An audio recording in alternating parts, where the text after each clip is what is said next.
showdown. Sa mga bahay na aming binisita, abay Paskong Pasko na. Mayroong 20 talampakang Christmas tree na sinabitan ng pera. At Christmas tree na bumubuga naman ng niebe o snow. Tiyak ang mga ito ay magniningning sa pakislapan ng Christmas tree. Hindi rin magpapatalbog ang itinayong Christmas tree ng kilalang negosyante at pilantropo na si Cristina De Sena. Taon-taon, maganda yung Christmas tree ko. Siyempre, kailangan taon-taon magsikap ako. At taon-taon, kailangan mag-share ka rin ng blessings mo sa mga tao. Bukod sa mga ginintoang palamuti, may mga sobreng kulay pula ding nakasabit sa kanyang Christmas tree. Ano naman kaya ang laman ng mga sobreng pula?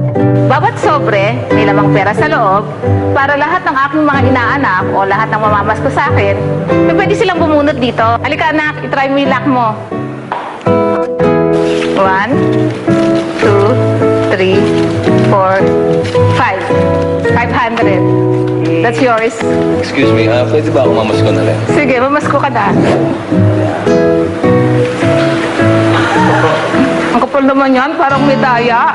Ang alam mo kung saan ko nilagay yung marami ah. Hindi nga, uy Merry Christmas! Sadyang kakaibang sigla ang naidudulot ng simoy ng Pasko sa ating mga Pinoy. Nagiging mapagbigay at malikhain para sa pakislapan ng Christmas tree.